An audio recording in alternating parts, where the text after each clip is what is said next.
The 2009 film The Blind Side, starring Sandra Bullock and Tim McGraw as Leanne and Sean Toohey, and Quinton Aaron as Michael Oher, tells the true story of a black boy who has had a traumatic childhood and is now suffering from homelessness and learning difficulties. One day, an affluent white Christian family see the lad, known locally as Big Mike, walking through the snow in only a t-shirt and shorts, the same ones he wore every day. Leanne, who is not the kind of woman to take no for an answer, invites him to stay the night at their home. And from this moment, Michael becomes a member of their family. They offer him not just accommodation and food, which Big Mike consumes in copious quantities, but more importantly, affection, security, and assistance with education. He eventually graduates with high enough grades to gain a college football scholarship. At one stage, a friend says, "You're changing that boy's life." To which Leanne responds, "No, he's changing mine." So powerful was this movie and the true story behind it that Sandra Bullock has since been inspired to adopt 2 children of her own, saying adoption and foster care are at the forefront of her mind every day now when she gets up. This movie and the story behind it has many excellent qualities. It's funny, sad, and heartwarming all at the same time. It is a modern parable of Christian charity. An interesting aspect of that parable is that the family could not have helped Big Mike were they too poor themselves to feed, clothe, accommodate, and get a private tutor for him. Though the movie challenges our priorities with respect to money, it remains clear that without it, we could do much less.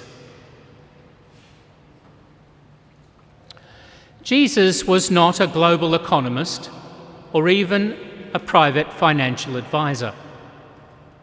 But he did have a bit to say about Christian economics. He often encouraged people to worry less about finances, to trust more in providence, and to be wary of acquisitiveness and the abuse of financial power. This master of the human heart knew all too well that our possessions can end up possessing us. God cannot be our master if mammon is, he observed.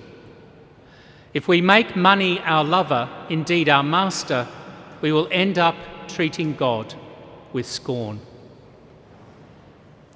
Indeed, there can be a blessedness about being poor, whether financially or in other ways, as our new St. Teresa of Calcutta illustrates. Of course, as soon as we recall these things, we invite the caricature of Christians as haters of this world, as impractical, otherworldly people. As a corrective to this, we hear Jesus today, as elsewhere in the Gospels, encouraging prudence, even shrewdness in the management of money. He clearly thought money can indeed be used well, in support of good works, both spiritual and more mundane. And he praised voluntary charity, paying just taxes, investing wisely, as well as generously giving and forgiving debts. If he and his followers were indeed to be good news to the poor, they had to be both willing and able to do something for them. They required both the means and the motive to be stewards in the household of God and good Samaritans in the world. Saint Teresa of Avila was once criticised for being too worldly. A true saint, her critics suggested, would have no need of money.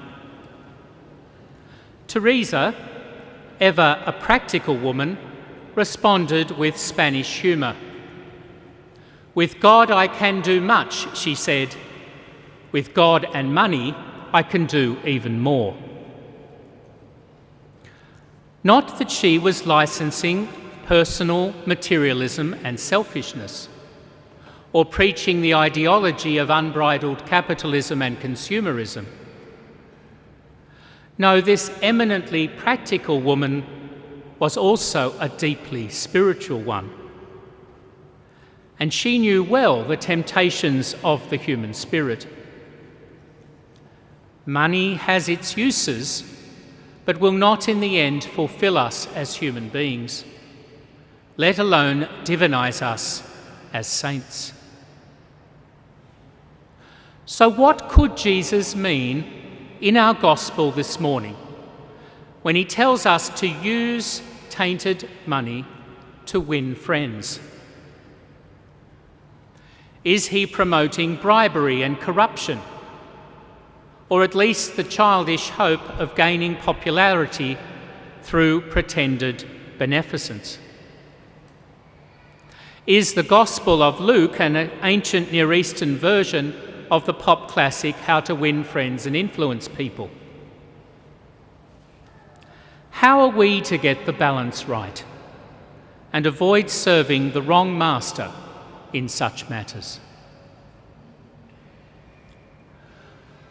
Well, a good starting point is to hear with open ears and heart the prophets of old, of which Jesus was the fulfilment.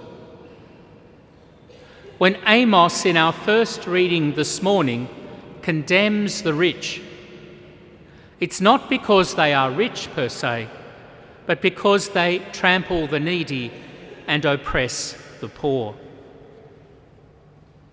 So too, when Jesus criticised those who have much, it's often because instead of using their financial power to build relationships, to make friends, their objects are darker and more selfish. A second thing we might remember is what is meant by the word friends in this context. Saint Gaudentius of Brescia, a 4th century bishop, wrote that the friends of Christ that Christ asks us to win as our friends are the needy, whether financially, emotionally, or spiritually needy. What Jesus is talking about here is what came to be called the corporal works of mercy: feeding the hungry, sheltering the homeless, clothing the naked, attending to the sick, visiting the imprisoned, and burying the dead. This is what the Tui family did in the Blind Side, even if they didn't have the language of corporal works of mercy.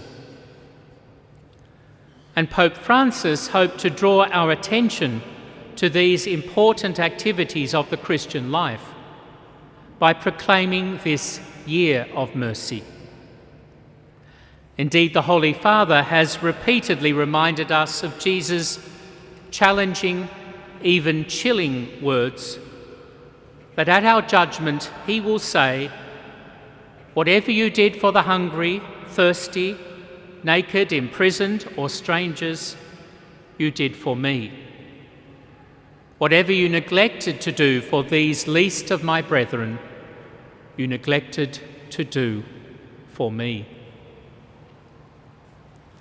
It is the poor, St. Gaudentius observed, and especially the poor Christ, who will befriend us at our judgment, stand up for us before our accusers, guide us through the gates, and host us in heaven.